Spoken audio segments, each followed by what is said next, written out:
Pokemon Day is this Saturday, so I'm going to be uploading 3 videos about Pokemon this week, starting with this one.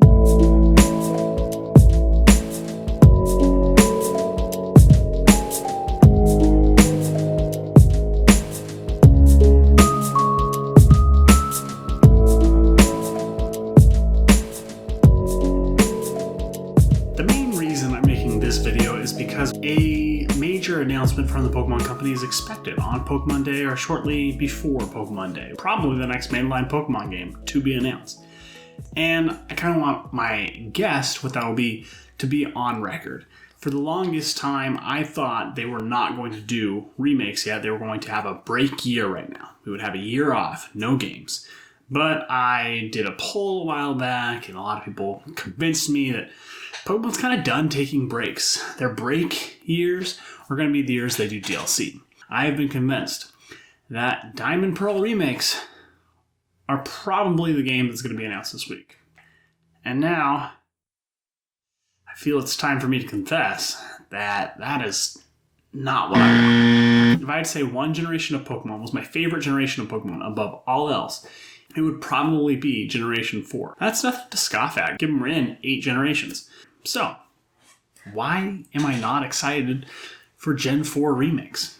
There are a lot of reasons, but I'm going to try and keep it simple. There is nothing that I can say about the Pokemon Sword and Shield graphics that has not already been said better by somebody else at this point. So, as to not belabor the point, I'll just say, I think my opinion's pretty much with the consensus. Sword and Shield were not quite what I was expecting graphically from a mainline Pokemon game on a home console.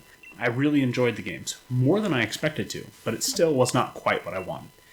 And a graphical upgrade is one of the main reasons a lot of people get excited, and I at least get excited about a remake. Seeing these old areas reimagined in a new graphical style. And I'm just honestly not interested in seeing the Sinnoh region reimagined in the Sword and Shield graphical style. Sinnoh has some of the most interesting and fun cities in all the Pokemon world. You have Jubilife, Hearthome, Veilstone, and many more. And they all are really interesting and fun and large. They feel big. But honestly, if they get the Sword and Shield's treatment, I'm worried they'll feel small. They might look big and they might have a lot of buildings in the distance, but we won't actually be able to explore them. And that doesn't excite me. I'd rather revisit them in just Pokemon Diamond, Pearl, or Platinum, and be in these places that feel big in that art style. It doesn't just go for the cities either. I feel the same way about some of the great and interesting places you explore. Stark Mountain, Mount Cornet, the pastures in Flamora, the various lakes. There are so many places in Sinnoh that really are beautiful in the graphical style on DS, and I just think they'd end up looking very drab in the Sword and Shield graphic style. So I'm just not excited for that. The other graphical reason that remakes can be exciting is you get to see a new version of the Pokemon partners you once had in that place and see what they look like in a new graphical style. But we already know what they're going to look like in the Diamond and Pearl remakes. We know that they're going to look the same as they have looked since Pokemon X and Y. I don't need to see Turtwig in 3D because I already seen him in 3D. His model is not going to be new. It's going to be the exact same. So that's just not really a draw. I would really rather just wait until Generation 9 and see if they do something graphically interesting there to see Sinnoh reimagined in the hopefully better Generation 9 graphical style. Is that if I'm being honest, all the remakes Game Freak has made have been at least somewhat underwhelming. Let's go through them each one by one. Fire Red and Leaf Green were exciting because it gave us an opportunity to bring our Pokemon from Kanto into our Ruby Sapphire games. There was no way to transfer from Game Boy and Game Boy Color to the Game Boy Advance. But this game was also kind of disappointing because it had the limited dex. You can only use the original 150 Pokemon, which to me seems crazy. The fact that I could train up a Golbat and have it love me, have friendship love me, but it wouldn't evolve until I'd beaten part of the post-game? Ludicrous to me still. Yes, it added post-game content that was great, but honestly, with DLC being how it is today, I can't imagine we're going to get much new, fleshed out post-game content when they could just lock that behind DLC. As an example, think about Sword and Shield's post-game. It's very short. It's nearly non-existent. The Crown Tundra clearly was what they envisioned for the post-game, and that's what we got. but you had to pay for that. Heart Gold and Soul Silver is considered the best remake. It added a lot of quality of life features that we missed up to that point in Pokemon, but honestly a lot of them went away. The extra stuff wasn't really used past Pokemon Heart Gold and Soul Silver. In Heart Gold Soul Silver, they also made the story worse by forcing you to go catch Ho or Lugia. It was an exciting adventure in Pokemon Gold and Silver, a lot like hunting down Mewtwo at the end of Pokemon Red or Blue. But it was not the same in Heart Gold Soul Silver. I don't want them doing that to any part of the story in Sinnoh. Oras, or Omega Ruby Alpha Sapphire, is also a well-liked remake, mostly because they added additional story. I've always been one of the people that believes that the Delta episode was potentially going to be their first foray into DLC, and I can't see us getting anything like the Delta episode in a base game ever again. And I can't forget to mention the fact that Oras also had a lot of cut content from Emerald. There was no Battle Frontier, to everybody's disappointment. Diamond and Pearl did not have a Battle Frontier, only Platinum did. So it's very possible the same thing would happen here. Then there's Let's Go Pikachu and Eevee. Games that I was kind of disappointed by, but I did have fun playing. And they are truly the worst case scenario for any type of remake. The Pokemon you can have is worse than Fire Red or Leaf Green. And I've accepted the fact that at this point we're never going to have a Pokemon game at the onset of a generation that has all Pokemon included.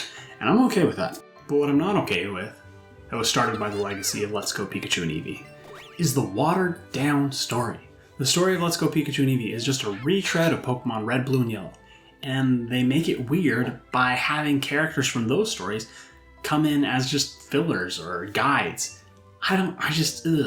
It would be weird, and I don't think that's what they would do with Sinnoh, let's be clear. But I do worry, but looking back, Diamond and Pearl are some of the first games where they really began to hold your hand through the game. And now we all know they truly want to guide you through the whole thing. I am not interested in being super guided through the Diamond and Pearl story. It's already a slow story, it's already a slow game. Platinum did improve some of the flow of the game, but it's still kind of a slow game. I don't want to play that in the new hand-holding, bland cutscene world of Pokemon. Just not for me. Another reason people would get excited for remakes is because the new mechanics getting adapted to an old place. Truthfully, Generation 4 was the last time the mechanics were truly changed in a foundational way. After that, we got triple battles, Mega Pokemon, Z-moves, Dynamaxing. All these were temporary changes to Pokemon, not lasting things. In Generation 4, we got the physical special split. Other than that, most things about how Pokemon functions are pretty much the same with the past. We still have abilities, held items. All these other great innovations came either before or during Generation 4. So there's no real reason to revisit those games when the battles and everything are likely to be effectively the same, unless they somehow change things more dramatically, which I would be for. If they were going to do something crazy with Diamond and Pearl remakes, sign me up. The best parts, in my opinion, the best parts of the Pokemon remakes we already have is the additional story content. Things like the Sevii Islands, the Delta episode, finding out that Red was Giovanni's son and traveling through time with Celebi. I know that was an event thing, but it should have been in the main game. Meeting Green in Cerulean Cave. These are the fun extra things that we want out of Pokemon remakes. But most of these things would probably get relegated to DLC. And that's disappointing to me.